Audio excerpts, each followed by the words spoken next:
Describe the core components of a virtual machine and explain how you would leverage virtualization technology in a business setting. Thank you for that question. A virtual machine is the same as any other computer, but it's set up virtually.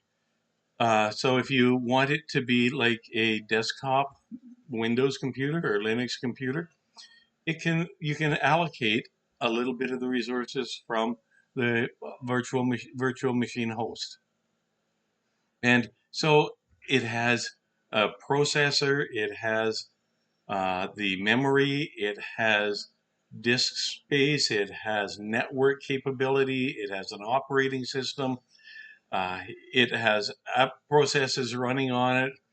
You can have the management of it done for who can log in, who can't, and which services are running. So a virtual machine a is a real computer.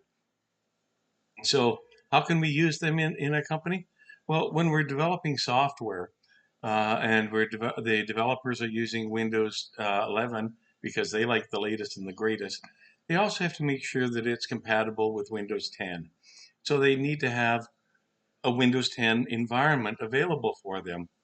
And so by having a Windows 10 computer around takes up desktop space for them. The machine has to be maintained, and we got all that hardware around, and it's just not practical. And so by having a virtual computer available where it can be tested, that just makes life so much easier.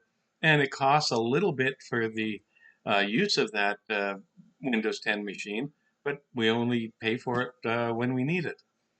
Another good place for virtualization is for a file server. All of our files that are used in the office environment or in a production environment can be stored on a virtual server. What this does is it provides the backup of these of all of this data by the staff that are at the server farm where these virtual computers, physically reside. And so we don't need to have the staff to do the backup. We don't need to have uh, the cost of the infrastructure, the building of putting those computers there. So by having a virtual server service, we are able to do that. Using a web server is another case where it is great to have virtualization.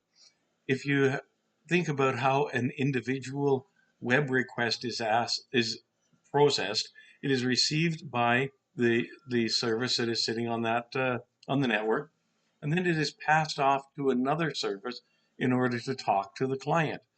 While that is happening, the service then looks after that client as if it owns the entire computer.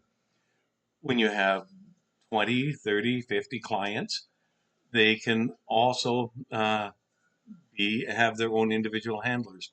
And so you come to a point where you say enough is enough and you need a new computer.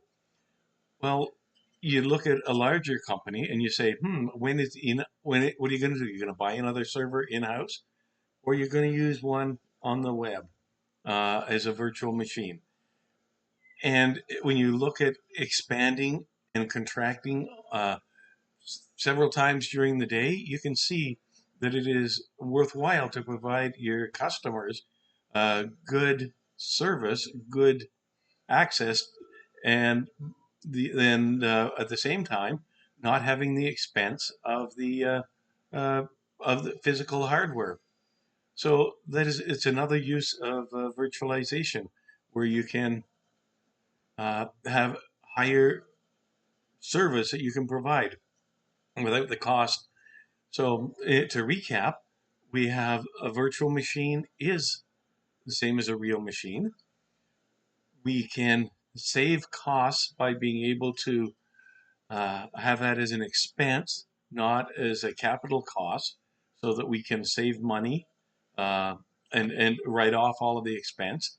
And we're able to have availability really, really quick. We need more servers, they're there. We need more disk space, it's there.